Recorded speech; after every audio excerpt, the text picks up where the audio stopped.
Honey, is it on? Is it on? Is this thing recording? What's up, YouTube land and the lands all across the land? This is your girl, TS Madison, and I'm coming to you loud, live, and always and forever in color from the Outlaws podcast. Now, listen, ladies and gentlemen, y'all already know, bitch, that I digs everywhere and pulls the people from everywhere because all of the people that come sit on my podcast are my friends. And today, I have a very special person who I've had the opportunity to judge a couple of times. And not only that, I've brought back them as a girl. Please, ladies and gentlemen, put your hand together for the one, the only Jimbo. Yeah, hey! Hey, TS! Jimbo! I'm here. Listen, I want to know, how big are your boobs?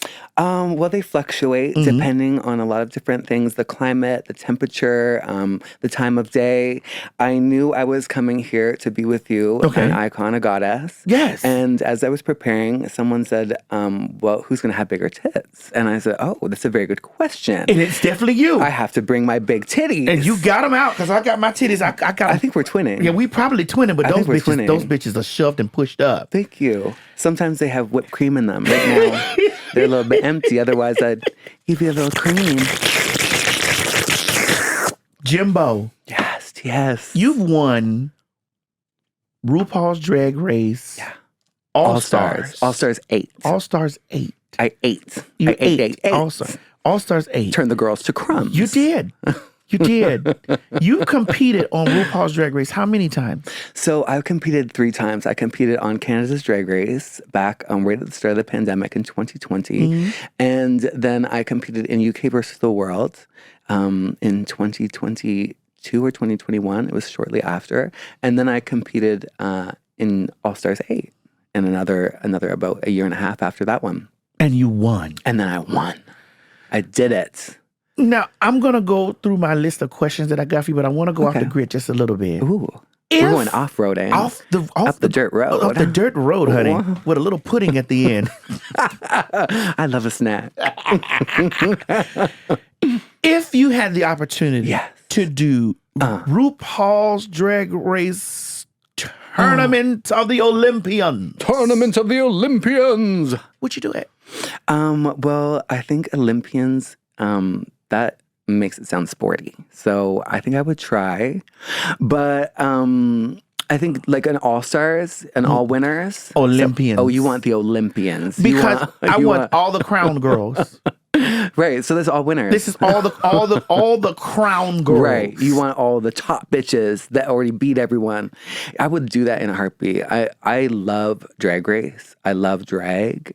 Every time I go, I learn so much about myself and performance and drag, and I feel like it's like going into university for drag. Every time you go, it's like all this preparation and studying, and I get coaches and tutors and vocal coaches and linguistic coaches and acting coaches, and so you kind of have this, you build a team, and then you kind of set out to do something memorable and to win. So I'm so excited. Listen, you are definitely a memorable queen. It's impossible to forget Jimbo. Yes. But I want to know, because I always ask my favorite girls that when I get the opportunity to sit with them. Like I asked Violet Chachki and I were in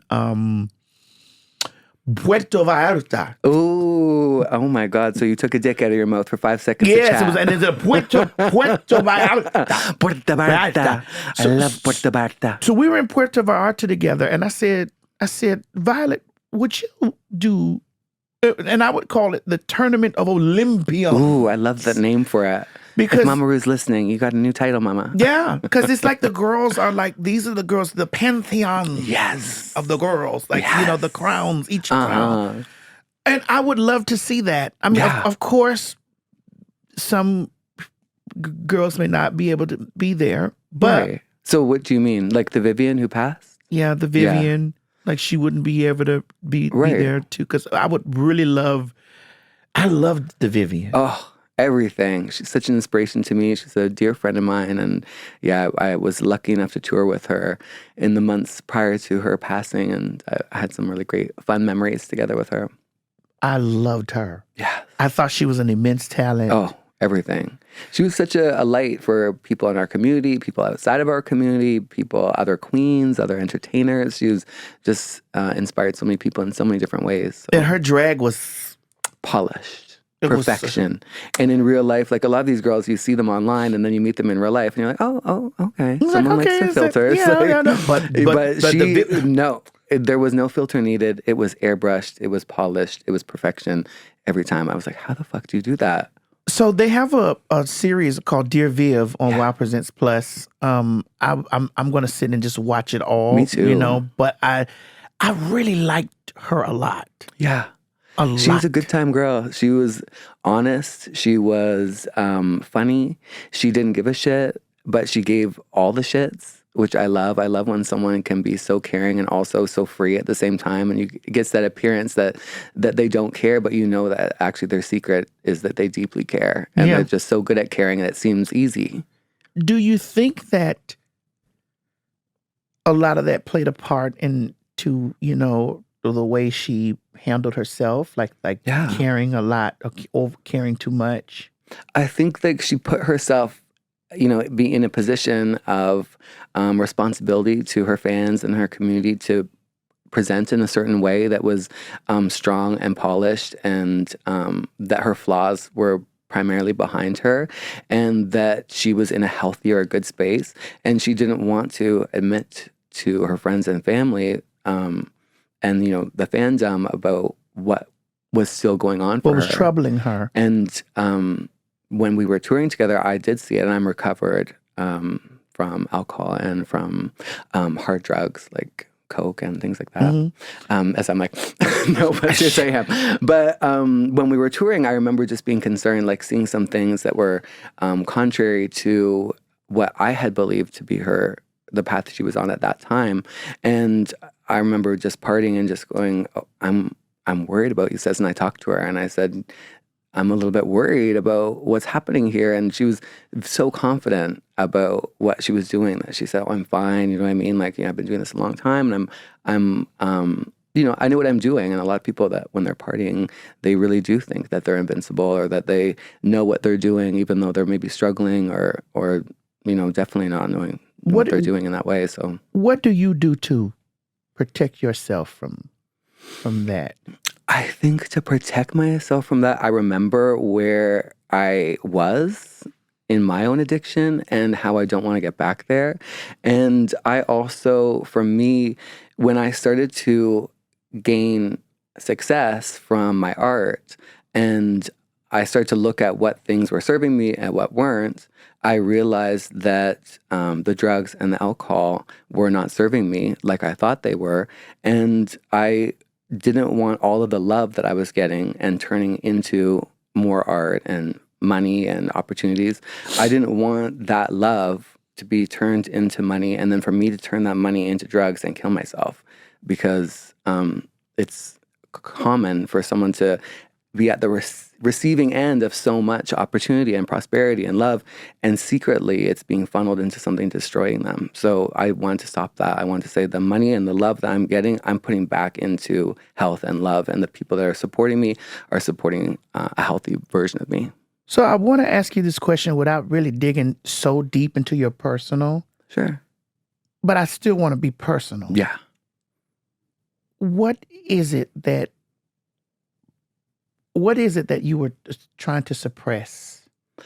I think I was going through a lot of loss in my life with a really complicated upbringing with my father, and you know, not really living my true self for a long time because of fear and just not being safe to do so. So when I was living authentically, I was still kind of self-medicating from my past and trying to drown out a lot of the things that had hurt me or that I was trying to move forward from. And then with the loss of a relationship and the start of a new relationship and a whole bunch of turmoil that was in there, we kind of formed an unhealthy pattern. So yeah, that's kind of how it got to that point. I feel like, yeah, I was self-medicating and I was trying to suppress. I was covering it up with work because I'm a workaholic. I love working. And you know, when you're doing something like cocaine, you think like, oh, I'm working more. Like I can work later. I can work faster. You've got that up. And you start kind of lying to yourself and saying, oh, I need that. I need that to stay up late, or I need that to do this gig after this gig. And I had to teach myself that's false. I'm not going to just fall asleep. Of course I'm going to do the gig. And I don't need all that. So I realized that was just lies I was telling myself to protect. The addict was protecting what I wanted to do. So I was able to look myself in the mirror several times. I had to look at myself in the mirror into my eyes and talk to myself and say, you know what you need to do to get out of this, or you will die. So get your shit together and save yourself. And so I literally, was very like in the mirror with myself. And, bitch, I gotta let this go. Yeah. Yeah. I think parents don't even understand the responsibility that they have to love their children like unconditionally. Right. Like unconditionally love your kids, and if there's something that you don't agree with, just understand that you've had your life to live. Right. Allow your kids to live theirs. Make their mistakes, let them be different. Yes. Yeah. No, my father didn't want me to be different. I was named after him and he was named after his father.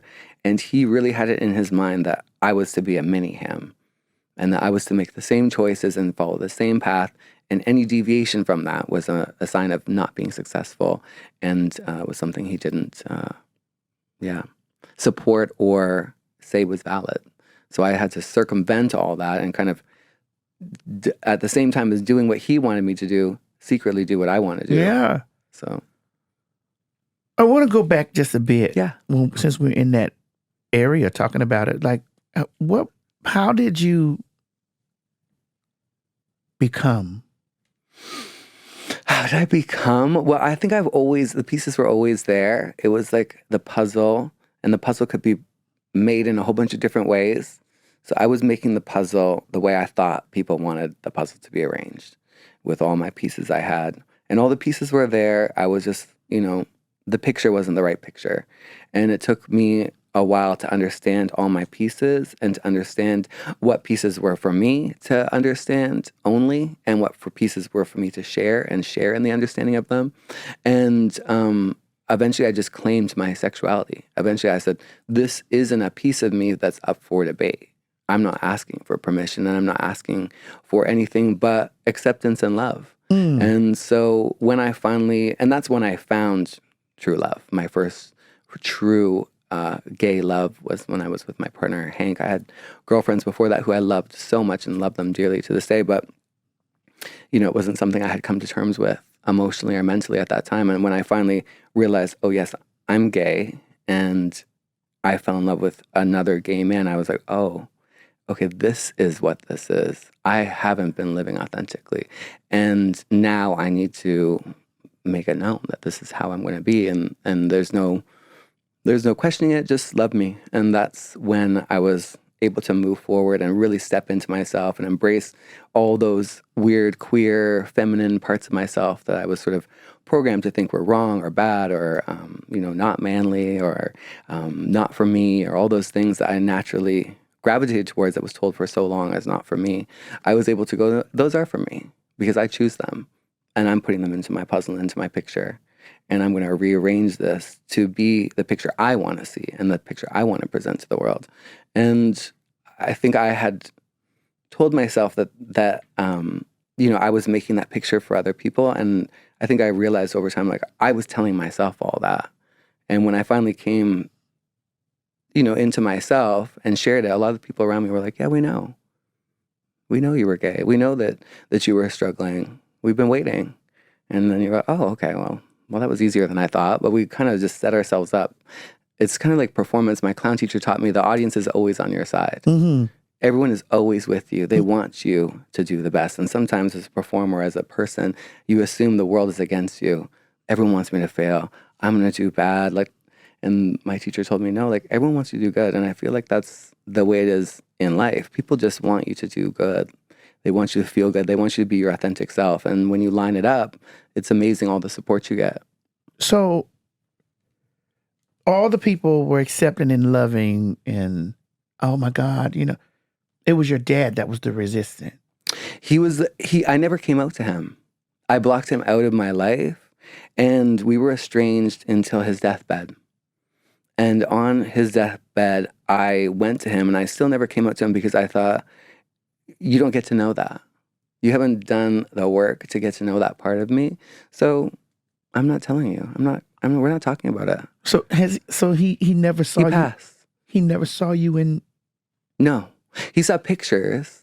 He saw like, oh, I have friends and I have a fun life and I'm kind of doing funny things, but he died prior to Drag Race and so he never knew that this had happened. But he used to say to me every morning, go out there and make a name for yourself every morning before school. Get out there and make a name for yourself.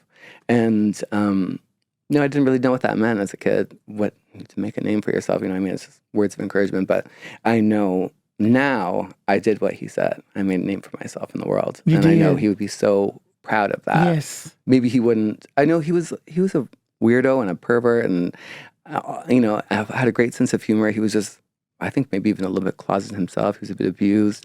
So all those came together for him he was being protective of me, I'm sure, in his own way, thinking, I'm going to save you from what I yourself did. Yeah. or what I did. Mm-hmm. He was really wanting me to live a socially normal life, have a high-paying job and have a wife and a family and Stealth. just do the thing that everyone else accepts and agrees with. Mm-hmm.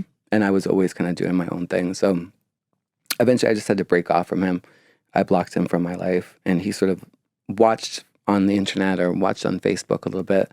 And he alluded to knowing that I had a friend, and I just said, yeah, I'm happy. And we left it at that. And I said, I forgive you for everything that you did to us and to me. And he just laughed. He laughed at me like, you gotta be kidding me. And so then I was like, oh my God, this isn't the movies. Life isn't the movies. You're not going to go to your estranged father's deathbed and he's going to come clean for all the shit he did and you're going to get this closure. I said, no, he laughed at me. And so then I said, okay, so that's on me now. I'm the one carrying this all because you think it's funny and or you've forgotten. So I had to go, okay, well, I release it too because I'm not going to be the one carrying all this that you fucking did to me. Wow. So I had to go, oh, okay, well, that's going to die with him then. It's something, speaking of taking it to the grave. Yeah, Jesus. he really did. I was like, damn. Where's your mom? My mom lives out west with me in Victoria, and she's my biggest fan and supporter. She always has been. And she lives in the apartment right above mine. She's moved out west. She is doing great. She helps street people as much as she can. She loves being in the community, helping on the streets as much as she can. And that's where she spends most of her time. She's extremely proud of you. She's so proud, insanely proud. She will tell anyone that looks at her, anyone that makes eye contact, do you know my son Jimbo? He is a world famous drag clown. He is so beautiful. Look at his Instagram. Follow his Instagram. Like she is my biggest fan. That's your biggest fan. And she exaggerates too. Oh my God, he won an Emmy. He won a Grammy. I'm like, Mom, no, I haven't won those things yet. That's the RuPaul. show did. The show did. Yeah, she extrapolates.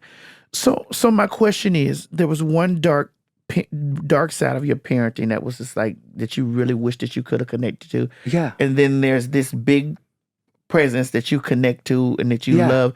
And so you absorb more energy from that area. My mom told me that the world is going to tell you no. They're going to try and stop you. They're going to try and sit you down in front of a TV and make you do what they did. You have to say no. Over and over and over again. You need to say, no, this is what I'm doing. And you need to fight for your position, and you need to fight for what you believe is to be true. And so I did that over and over and over again. Every time I had an idea or a concept, or I was like, this is the direction I'm going, and people said, it's not like that, it's not done that way, or it's too hard, or no. I was like, okay, well, I'm doubly doing it now. Like, now it's a challenge. I have to do this because they said no. Because they said no. So, she really taught me to just keep my own vision, keep true to myself as much as I can. And so that's really helped me in terms of, being an artist and, being myself in the world and being in the public eye and things. She's been a huge supporter, and my whole life just telling me, like, stay true to yourself and believe in yourself and don't, do what society expects of you, which is dance to the beat of your own drum. Yeah. Yeah. And she's always supported that. So that's been so huge for me. Where are you originally from? I grew up in London, Ontario, outside of Toronto. Toronto? Outside of Toronto. Canada. In Canada, yeah. So you're a Canadian girl. Yeah. Wow. Straight from across the border. Yeah, Terror-free. So you do know the Queen of the North. The Queen of the North. Yes, my auntie. It's Brooklyn my Heights. stepmommy. It's Queen of the North. Miss Brooklyn Heights. Yeah, I love Brooklyn. Who I love. Yeah. I love. That's my baby. I love my Brooklyn. Yeah, and she likes to. We like to tease each other that I kind of owe it all to her after she eliminated me. If she hadn't eliminated me, I wouldn't have won All-Stars. So, so I like to thank her for that. Yes, Thanks, bitch. the Queen of the North. The Queen of the North. How many times did you audition for Drag Race? Just once. Whoa. Yeah. I was fortunate enough that I had been watching Drag Race for a long time with my friends. And Brooklyn came on. She was the first Canadian on the American show. Mm-hmm. And that gagged us. We were like, okay, so there's a way, somehow, this Canadian has gotten onto American TV. And so, I was trying to figure that out. And like, how do I do that? And is that even possible? And then it was announced Canada's Drag Race was happening. I was like, oh my God, this is my shot, this is my ticket. And I had a friend, Shiraz, who had told me, who's a director and a videographer and filmmaker. He said, if you ever want to be on Drag Race, I think you would be incredible on Drag Race. And I would help you make your audition tape. So the time came, the audition call came. I phoned my friend. I said, it's happening. Drag Race Canada, help me with my audition tape. And so he really got my vibe, my sensibility, and is a really talented director and filmmaker, a videographer, editor, the whole thing. So he was able to make this incredible audition tape, which they've said is one of the best that ever went in. So, and I love it. It's such a great tape. I had so much fun with it. And I was so grateful. My theater and film background as a costume designer for film and as a production designer for theater, that was all my wheelhouse, producing content and video and costume and organization and presentation. So that's how I was able to kind of pull from the resources I had and use my skill set to elevate and present myself. And then, I got cast from that on Canada's Drag Race.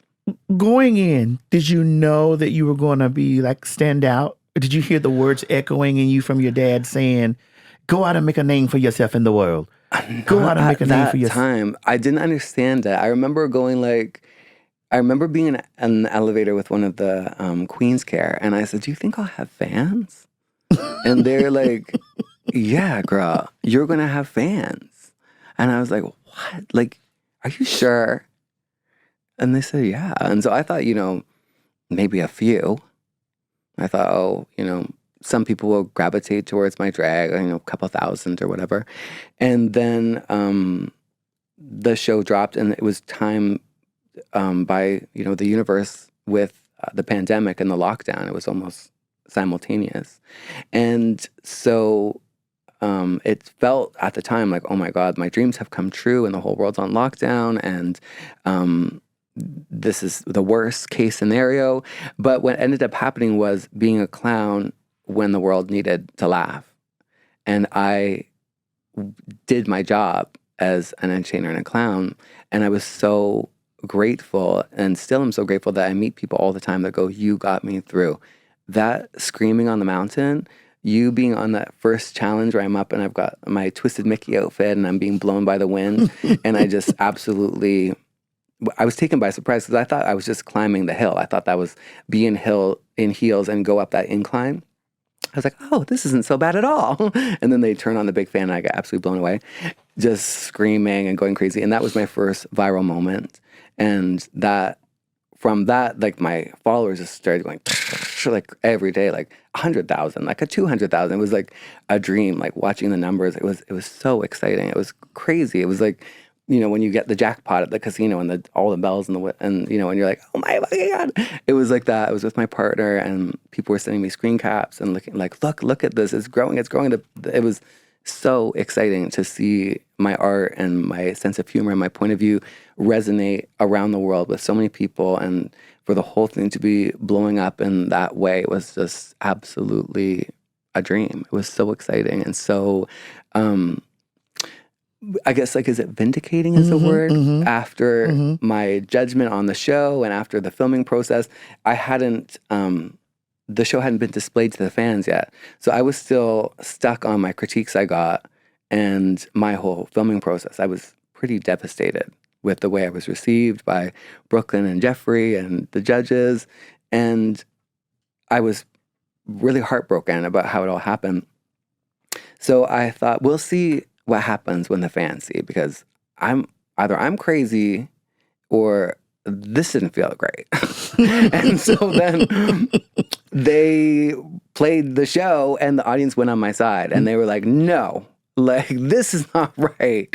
This does not add up. And we don't agree. And it created this like crazy dynamic with me being this underdog and against the judges. And it made for like such an exciting season of people being, so twisted up. And it was so exciting. It was like the best thing you want from making TV is to have this insane reaction, positive, negative, excited, pissed. Like, it was just so fun.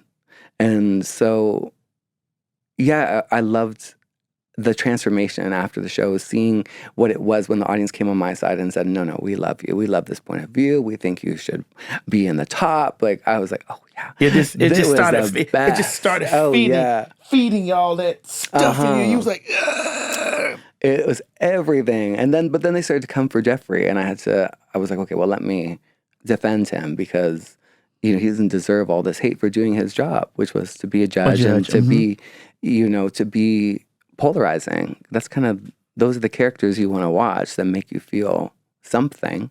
So, that's something that I think we all deal with as people online. Oh, child, listen, you want to give the people what they want, but then you give them what they want and they're mad about it. Yeah, they get mad. Listen, I don't give a fuck about all this stuff. I really want you to know that I don't give a fuck about that stuff. Your auntie don't give a fuck about that stuff. They can get in those comments. They can get on Reddit. They can do all this stuff. Oh, you're so good for letting people know. I let them know, bitch. Bitch can suck my ass. Every corner, every fold. Motherfucking hoes can suck my ass, bitch. Right. I live for it. Because there's sometimes I may say something that I don't mean, or I'm arguing with somebody else or whatever, and it's just like, bitch, I don't give a fuck because you mad. I'm talking to this bitch over here. Yeah. Now, I can't come talk to your ass too, bitch. But wait your turn. Yeah, wait your turn. But it's just like, that's not, you've been in my presence. I love all the girls. Like, when I tell you, I get so excited judging. I get so excited seeing y'all compete. I get so excited seeing the challenges. Yeah. I get so excited to see the drag come down the stage, because I am a fag. Right. So I'm a faggot. Yeah. So I'm sitting here watching all this faggotry, and I'm like, girl. Yes, the sparkles, the titties and goddamn glitter. The drama. And stuff. It's everything. Yeah, So I'm not over here like taking that shit serious, because I just feel like that each one of you girls who walk down that stage have a massive opportunity. Yeah. That queer people didn't have back in the day. No. Not even close. You get the opportunity to amass amounts of fans and people that love you and people that's going to stick with you and support you and love all those weird parts. And they're going to spend money with you. And and I hate to make it monetary, but we got to make a living. Yeah, as artists. Yeah, if you're not making a living, you can't keep making art. You can't keep doing the thing you're doing. Yeah, you're an artist. So you're making art and people are buying your art. And this is what makes you be able to sustain and be a star. Yeah, gotta do it. So I be wanting the girls not to take the stuff so serious and be like, oh, I should have won. I don't know. Right. You did win. You did win. You got on TV. You got a fan base. You got an opportunity to show yourself. Make it work. Right.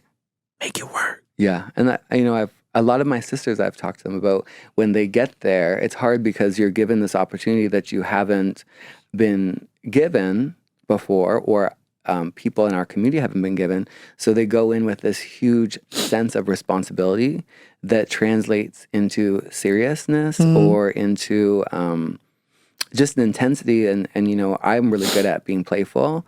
And so I really try to encourage, like on set and with the girls backstage, to be playful and to be light. But it's hard, like for some girls who haven't been given a lot of opportunities, when they get there, they want it to go so good. They want to represent so well. And they're not really able to be silly because they're going, I can't be silly. This is so serious. This is my future. This is my community. This is my past. So, and it's like, girl, yes, it is your future. It is your community, your past. Live it now. Yeah. Laugh Have at fun. it. Yeah, let's laugh together. Have fun. Yeah. You're going to win either way it goes. Right. If you make it work for you, you'll win either way it goes. So I got a couple of questions that I want to know personally from your auntie. Yeah. I see you have a voluptuous look. Ooh. Very voluptuous. Thank you. I see that you also are quite voluptuous. Very much so voluptuous. Have you ever wanted to transition? I think, have I ever wanted to transition? I think I love like the idea of it because I love so much about the power and the expression that I get from this side of myself. But I definitely feel like a man in my man life. I don't feel like when I'm in my man life that I need that feminine energy in my presence, my personal presence that I'm exuding. So that's the way I know that I'm not trans. Like when I'm out of drag, I want to take these nails off. And some of the girls, they want to keep the nails on. And that's kind of like a symbol, like mentally, like, oh, do you want to keep your nails on every day?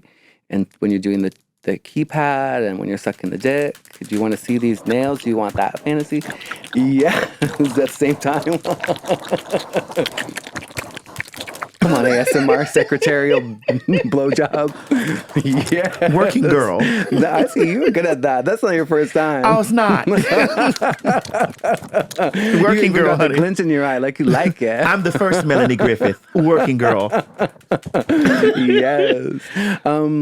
So yeah, I think as someone on the spectrum, that I think there is something in there, some energy in there, but I definitely love being also a boy and living so my you are life. a drag queen. I'm definitely a drag queen. Yeah, because a drag queen. Well, I don't want to get into the label shit because we got too many labels as it is. But I know Right. that drag is not an identity; it's an art. Yeah. And usually, when you're doing drag, like you take the drag off. Yeah. So when you out of drag, you out of drag. But it's kind of a weird mix because I'm also sometimes the last person to get out of drag. And I'm also the person that will be in drag on my vacation when I want to just live my life. So it's a weird mix because I want to go, Brooklyn's always bugging me, like, you're on vacation, bitch, leave the drag. But I'm like, no, I need to get my life. Like, I need to put on my hair and go to the ocean. I need to run on the beach with my body. I need to, live my life in Greece with my beautiful breasts and run through, you know what I mean? Like, there's so much I need to do as a girl in the world. So I don't know. Yeah, I'll show you the video of me running all around. What's the place that's all white buildings? Mykonos. Yes, Mykonos. Mykonos, Greece. Oh my God, I had a beautiful day in Mykonos. I just terrorized that quiet little town. They had to repaint the whole thing after. So you enjoy the attention.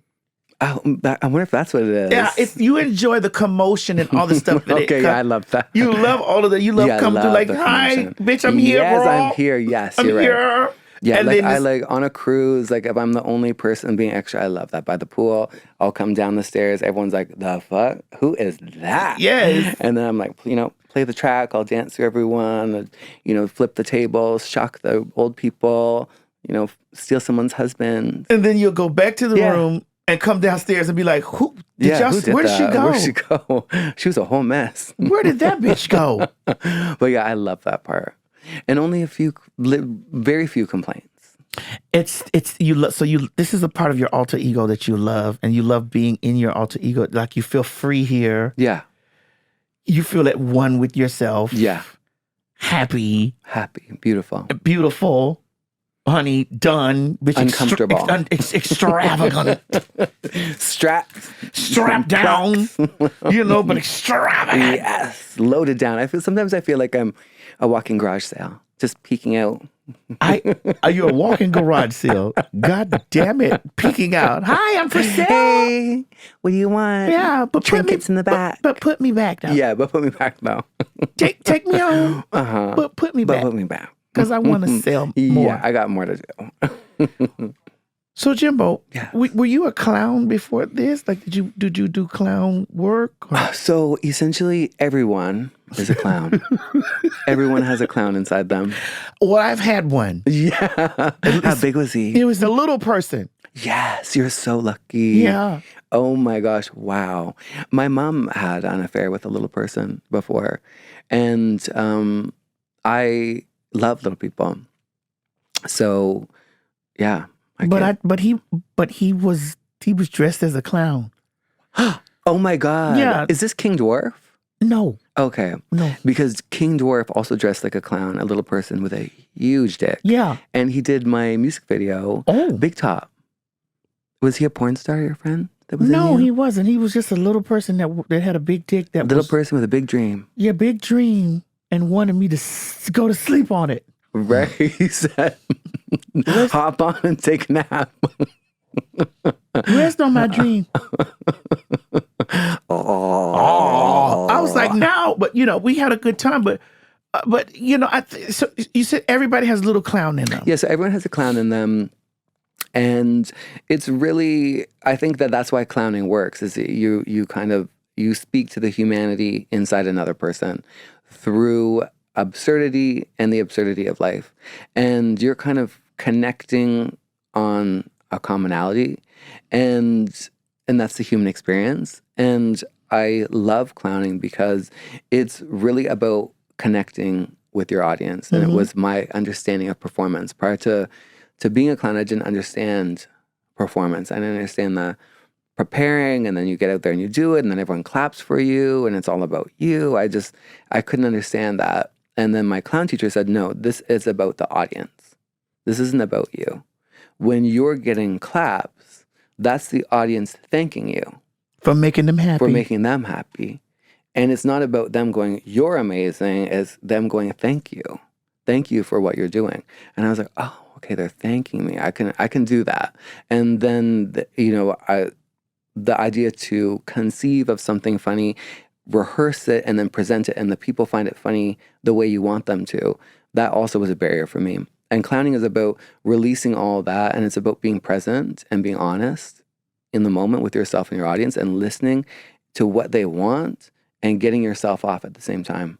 And it's a balance. So much going on. It's so much, but you also have to not think about it. Just do it. You have to put your brain in the back seat, go with your worst idea, go with those things in your body that say, like, don't do that. That's the thing you should do. When you get that audience going, no, they're not going to. Oh my God, they're going to. Yeah. Everyone wants you to do it, whatever it is, lick the bottom of your shoe or, put the turd in your mouth or whatever. Everyone wants that release of going like, no, they fucking did it. And so I love doing that for people. I love being the one that's going to do the thing that people don't want to do, but they want to laugh at. I love that. Just making people happy. Making people happy, making people laugh. I need you to tell me about the Work the World show. Yes, okay, TS. I'm doing Joan Rivers, okay? I'm the icon Joan Rivers. Can we talk? TS, can we talk about the tour? Please. Work the World. Get your tickets, worktheworld.com. It's me and my sisters, a bunch of bitches. Literal dog-faced sluts. No,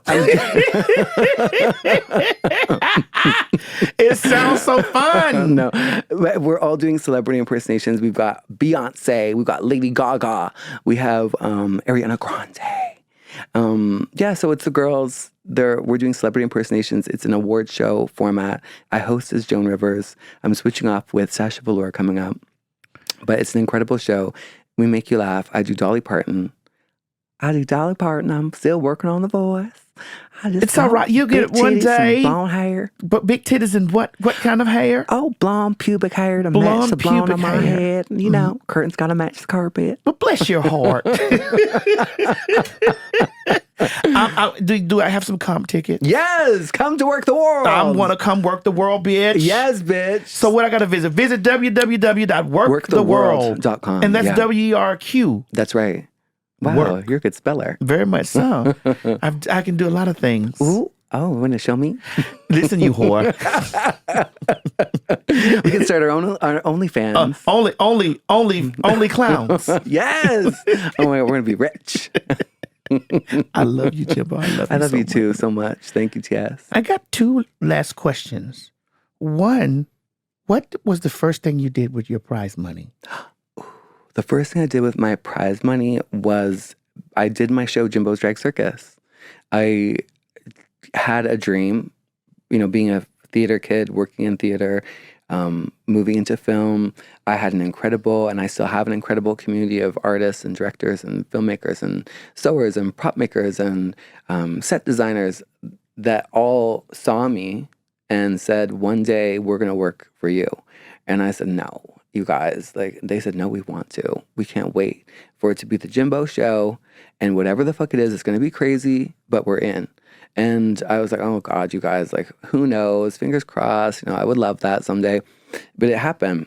And it came true. And I had the money and I had the tour. I worked with Murray and Peter.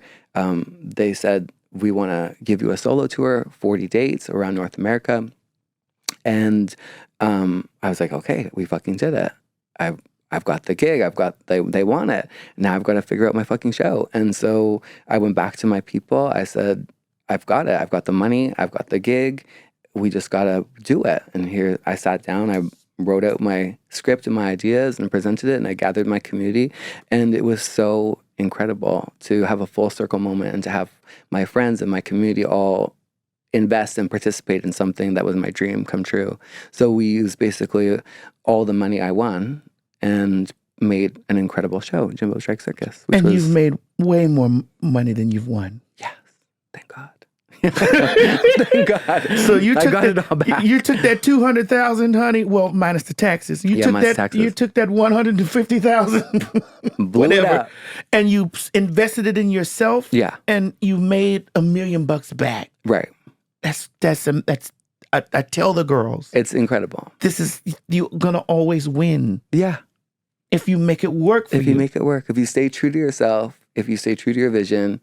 If you compromise when you have to, but stand your ground when you need to, and believe in yourself, then yeah, you're gonna do the thing. And I'm a big believer in the universe and manifestation, which I know you are as well. Mm-hmm. And I manifest so much shit, and I'm so grateful. Mm-hmm. I have wonderful powers of manifestation that I'm so eternally grateful for. And I'm a big believer in positivity and about envisioning things. Sorry, my titty just farted. I hope that didn't get picked up. I heard it. I hope that didn't get picked up. I mean, that was my stomach. I'm hungry. Yeah, me too. But yeah, my dreams came true and I'm grateful. My last question is, what is next? So what is next? I'm working on scripts, writing. I have movie ideas, several of them, probably about 10. I have an idea for a series, a kid's book. I have an idea for my own book. I have an idea for a TV series, a full movie. I also have idea for another play. I have my existing musical, and I want to make more music, and I want to become a better dancer. And I recently did my first acting gig in a feature independent film. And they said it was a natural. So I want to keep acting. I want to challenge myself and to continue to weave in all the things I love about life and art and keep plucking them out and weaving them into what I'm doing. I'm going to give you a key to making all that happen. The key is to not say I want to do it, but to say I am going to. Right. That is the key. That's the key. I am doing it. Yes, I'm doing that. Yeah, you're right. And I am doing that. There you go. I'm reading a book. I'm writing every day. And So I'm in the process of doing that. Thank you. Yeah. See how that little thing, see how I went from I want to I am? No, that is very important because I think a lot of us, including myself, spend a lot of time in the I want to space for a long time going, I want to. And it's hard to have the confidence or to have the material time or whatever it is that you need to take that first step. But when you do it with confidence and you're sure that this is what my plan is, then yeah, it works out. Wanting is the car driving slow. I am is the car driving. Okay, thank you. Yeah. That's helpful. Very much so. Yeah. Jimbo, I love you. TS, I love you. I love you, bitch. I love you. I love you. I love you. I did want to know what was the first time you found me? Where you found me? Was it where? Oh my God. The first time I found you was basically, I think, at the dawn of the internet. I'm old. The dawn of the internet. I think it's the first thing I've waited an hour's download. I'm old. No, but I remember just laughing at, I gravitate someone like Joan Rivers. I'm currently on Work of the World hosting as Joan Rivers. And I love irreverence. I love the courage to say what the fuck's on your mind, regardless of how it's going to be received. I think it's important to say what you want to say as long as you're coming at it with a good intention. You can always change your mind. You can always go back and say, actually, I was kind of fucked up when I said that. Yeah, that was fucked up. I said that, you know? I didn't mean it at the time. I mean, at the time I meant it. Right. But, when you think about it, when you go back. So I just love that about you. You're such an inspiration to say, I am going to fearlessly have my say and have a position that I'm not going to compromise on. And I'm not going to be punished for that either. Correct. And so that's important as a comedian and as someone that we need to take risks. If you want to make change in the world as an artist, you need to take risks. And we can't take risks if we're being policed by everybody on any thought we have. You can't take motherfucking risks if we're being policed. And you always got to remember there's a clown inside of every one of us. Every single one. I'm going to get a clown to me this evening. Jimbo, I love you. I love you so much. I love you too. Thanks for having me.